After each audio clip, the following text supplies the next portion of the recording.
Hello everyone, welcome. So today we'll discuss about the short notes on SHO. तो SHO हमारा क्या है? हमारा SHO बहुत ही सिंपल टॉपिक है, simple harmonic oscillator which is from the quantum chemistry. ठीक है, ना जिसकी के शॉर्ट नोट्स हम डिस्कस कर रहे हैं. अगर लास्ट टाइम एग्जाम रिवीजन करनी हो तो आप इसको पढ़ के चले जाना, बेशक से हो जाएगा. ठीक है, तो सिंपल हार्मोनिक ऑसिलेटर में हम बेसिकली क्या कंसीडर करते हैं? हम देखो क्या कंसीडर करते हैं. हम कोई भी डायटोमिक मॉलिक्यूल लेते हैं. ठीक है, और हम क्या करते हैं, एक तरह से स्प्रिंग की तरह कंसीडर करते हैं. लाइक यहाँ पे सिंगल पार्टिकल लेके चलते हैं हम एक तरह से इसको, ताकि सिंप्लीफिकेशन के लिए. तो क्या हो गया, ये हमारी इक्विलिब्रियम पोजीशन हो गई. ठीक है, हम क्या बोलते हैं कि इसको हमने स्ट्रेच करवा दिया बहुत ही ज़्यादा. तो इस केस को हम क्या बोलेंगे, हमने इसको एक्सपेंड करवा दिया, मतलब एक्सपेंशन का केस आ जाएगा यहाँ पर. और अगर मैं इसको ऐसे कर देती हूँ बहुत ज़्यादा, तो हम इस केस में क्या बोलेंगे, हमने क्या करा दिया, इसको कंप्रेस करा दिया, तो कंप्रेशन का केस आ जाएगा. तो यही हम इसमें डिस्कस कर रहे होते हैं. तो जो फॉर्मुलेस की लिस्ट है वो मैं बता देती हूँ आपको क्या क्या याद रखना है. देखो, जो पहला फॉर्मूला है वो है हमारा पोटेंशियल एनर्जी का, और पोटेंशियल एनर्जी को हम डिनोट करते हैं किससे, वी से. ठीक है, तो वी का जो फॉर्मूला हो जाएगा वो क्या हो जाएगा, हाफ के एक्स. एक्स क्या होगा, डिस्प्लेसमेंट होगी हमारी. ठीक है, जो हम यहाँ पे ले रहे होते हैं डिस्प्लेसमेंट, मतलब ये जो है ये एक्स डिस्प्लेसमेंट होगी. ठीक है, उसके बाद आता है टोटल एनर्जी का फॉर्मूला. टोटल एनर्जी का फॉर्मूला क्या होता है, हाफ के ए स्क्वायर. के कॉन्स्टेंट हो गया, ए हमारा क्या हो गया, हमारा ए हो गया हमारा एम्पलीट्यूड. ठीक है, और यहाँ पे मैं लिख देती हूँ एक्स हमारा क्या हो गया, डिस्प्लेसमेंट. ठीक है, सेकंड फॉर्मूला हो गया.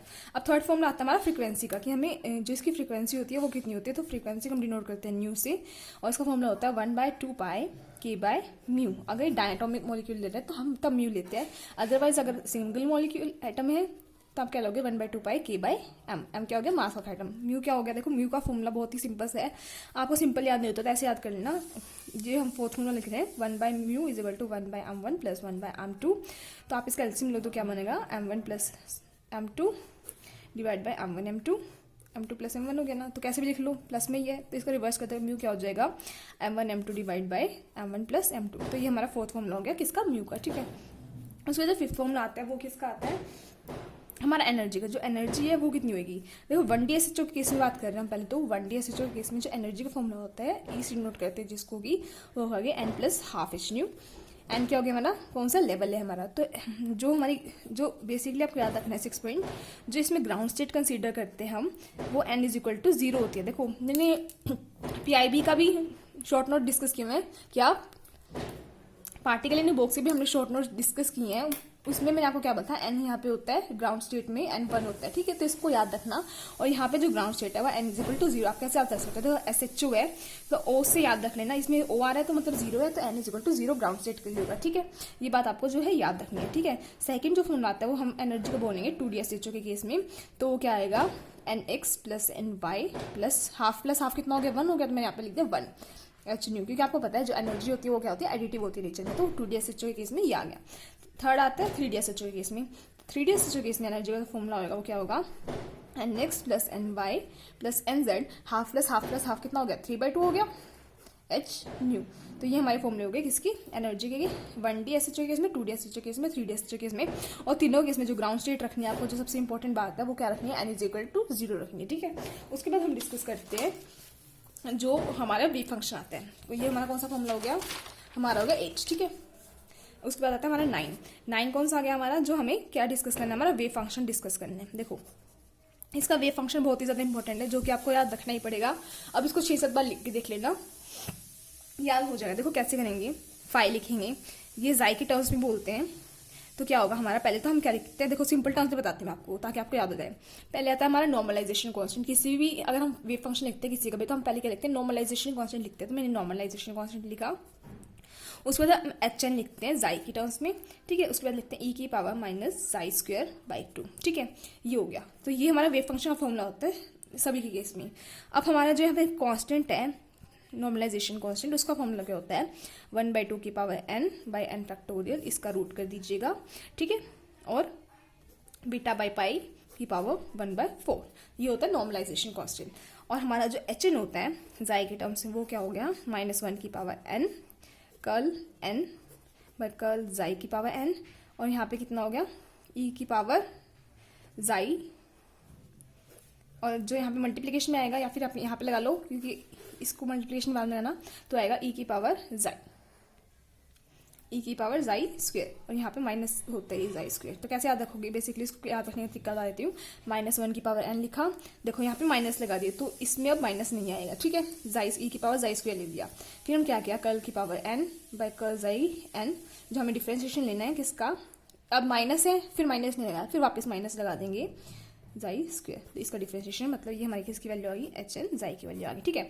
अगर मैं आपको बोलूँ कि चलो, तो हमारा जो टोटल जाई का फॉर्मूला बनता है वो क्या बनेगा, 1/2 की पावर n फैक्टोरियल का रूट बीटा बाई पाई की पावर 1/4, एच एन रखेंगे अब इसके अंदर, -1 की पावर n ई की पावर जाई square curl n by curl जाई n ई की पावर माइनस जाई स्क्वेयर और इंटू में ई की पावर माइनस जाई स्क्वेयर बाय 2। तो ये हमारा फॉर्मूला आ गया कि इसका टोटल जो हमारा वेव फंक्शन होता है। अब कोई भी आपको दिया रखा हो कि मैं आपको बोलती हूँ, मैंने आपको बोला कि आप ग्राउंड स्टेट के लिए निकालो या फर्स्ट एक्साइटेड स्टेट के लिए निकालो, थर्ड एक्साइटेड स्टेट के लिए निकालो, किसी के लिए बोल सकते हो, तो आप इस फॉर्मूले से आराम से निकाल सकते हो। क्यों, ताकि आप n की वैल्यू पुट कर देना सबके अंदर, तो उसी का आपको फॉर्मूला मिल जाएगा वेव फंक्शन का, ठीक है। तो इसलिए मैंने जो हमारा जनरल फॉर्मूला है वो आपको बता दिया। देखो ग्राउंड स्टेट के लिए हम n = 0 रखेंगे, तो देखो 0 रख के देखते हैं हम पहले, जाई ई, ठीक है, तो 0 रखेंगे, 2 की पावर 0 और 0 फैक्टोरियल, ठीक है, इसका रूट ले दिया। अब बीटा बाई पाई ऐसे कैसे रहेगा कि पावर 1/4, ठीक है, -1 की पावर 0 ई की पावर जाई स्क्वेयर, इसकी पावर भी क्या होगी हमारी 0 हो गई, ई की पावर माइनस जाई स्क्वेयर और ई की पावर माइनस जाई स्क्वेयर बाई 2। तो देखो 2 की पावर 0, किसी की पावर 0 कितना होता है 1 होता है, और 0 का फैक्टोरियल कितना होता है 1 होता है, तो बेसिकली हमारे पास यहाँ पे क्या आ गया 1 आ गया, ठीक है। और यहाँ पे क्या गया बीटा बाई पाई की पावर 1/4। अब किसी की पावर 0 कितना होता है 1 होता है, तो यहाँ पे मैंने 1 लिख दिया। अब इसका देखो, इसका ये तो कुछ है ही नहीं, मतलब क्या हो गया, ये डिफरेंशियल है ही नहीं, मतलब इसकी पावर 0 करेंगे मतलब ये टर्म छोड़ देंगे हम, तो ई की पावर माइनस जाई स्क्वेयर बाई 2, ठीक है। तो हमारा ये आ गया। अब देखो जो एक और फॉर्मूला होता है हमारा, तो ये किसके लिए आ गया, ग्राउंड स्टेट के लिए, जो हमारा वेव फंक्शन आता है वो ये आता है, ठीक है। अब जो एक फॉर्मूला और है वो किसके लिए हो गया, जाई के लिए, हाँ याद आ गया। देखो जाई के लिए क्या कहते हैं हम, जाई किसके इक्वल होता है, रूट बीटा एक्स के इक्वल होता है, तो जाई स्क्वायर किसके इक्वल हो गया, बीटा एक्स के इक्वल आ गया। तो अगर आपको यहाँ पे जाई की वैल्यू पुट करनी पड़ेगी तो बीटा एक्स की वैल्यू पुट कर देनी, ठीक है। 10th फॉर्मूला ये हो गया हमारा।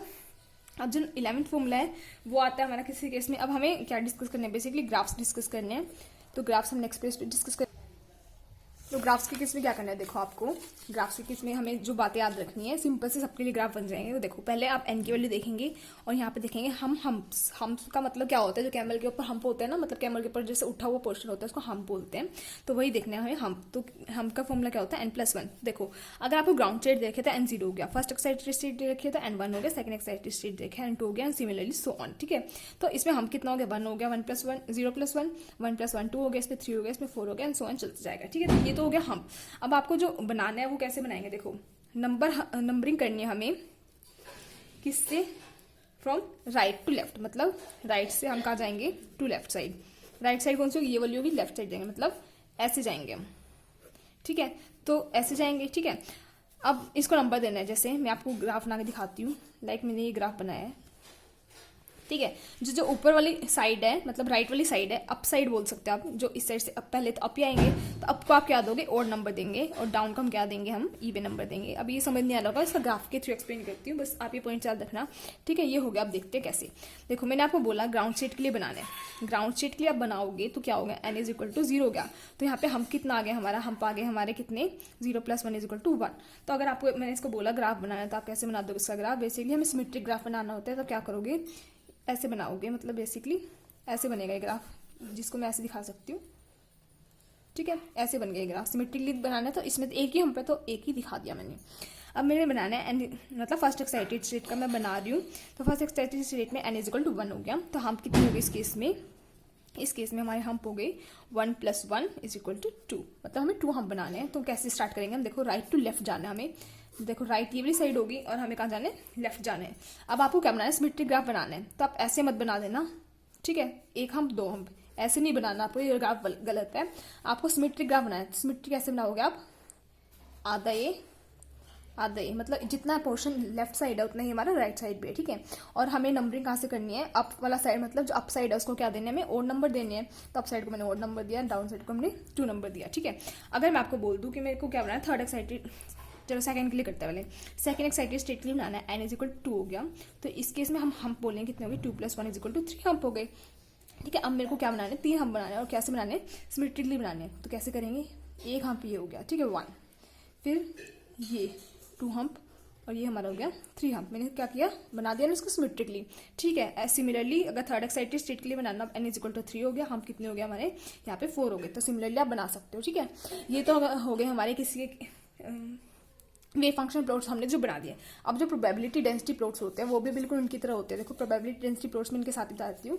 उसके केस में क्या करना होता है आपको, प्रोबेबिलिटी डेंसिटी प्लॉट्स के केस में किससे डिनोट करते हो, साई एक्स और इसका स्क्वायर कर देंगे, तो इससे डिनोट कर रहे होते हैं। तो वो इसका कैसे बनेगा, फर्स्ट वाले का तो ऐसे बनेगा, सेकंड वाले का कैसे बनेगा, देखो सेकंड वाले के केस में क्या करना है, जो आपने दोनों नीचे मतलब एक नीचे एक ऊपर दिखाया, इसके केस में क्या हो जाएंगे, दोनों ऊपर ही हो जाएंगे, मतलब ऐसे ग्राफ आ जाएगा 1 2। इसके केस में कैसे आएगा, सिमिलरली वैसे ही आएगा, बस जो नीचे वाला है वो ऊपर दिखाना है आपको 1 2 and 3 1 2 and 3। ठीक है, ऐसे बन जाएगा। तो आपका इसके प्रोबेबिलिटी डेंसिटी प्लॉट्स। अब जो चीज़ रह गई वो रह गई डीजेनरेसी। डीजेनरेसी को हमने याद करते हैं, 11th में प्लॉट्स याद कर लिए। अब जो 12th है हमारी, वो क्या है हमारी डीजेनरेसी, जिससे क्वेश्चन आते हैं एग्जाम में। तो देखो पहले हम बात करते हैं 1D SHO के केस में। 1D SHO के केस में जो आपका डीजेनरेसी का फॉर्मूला होगा वो होगा 1, मतलब उस केस में किसी भी लेवल की आप डीजेनरेसी निकाल लेना, वो डीजेनरेसी किसके इक्वल आएगी, हमारी 1 के इक्वल आएगी। ठीक है, अब बात करते हैं 2D SHO के केस में। 2D SHO के केस में डीजेनरेसी किसकी इक्वल आएगी, हमारी n के इक्वल आएगी। मतलब अगर मैं आपको बोल देती हूँ कि हमारा एनर्जी लेवल कितना है, 8th एक्साइटेड एनर्जी लेवल है, मतलब n कितना हो गया इस केस में 8 हो गया। ठीक है, 8th एक्साइटेड लेवल है, तो जो इस केस में डीजेनरेसी आएगी वो भी कितने इक्वल आ जाएगी, 8 आ जाएगी। मतलब जो सा एक्साइटेड लेवल दिया हुआ है आपको वही उसकी क्या हो जाएगी, डीजेनरेसी हो जाएगी। ठीक है, अगर मैं बोलती हूँ 3D SHO केस में आपको निकालना है डीजेनरेसी निकालना है, तो इस केस में कैसे करोगे, देखो इस केस में थोड़ा कॉम्प्लिकेटेड है लेकिन फिर भी बहुत इजी है, क्योंकि एक ही फॉर्मूला है, इससे कर सकते हो।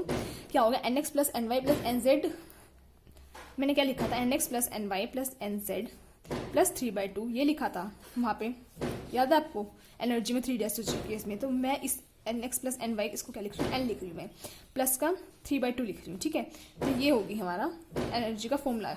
ठीक है, अगर मैं आपको बोल रहा हूँ डीजेनरेसी निकालनी तो आप कैसे लोगे, लाइक सपोज मैंने आपको बोल दिया,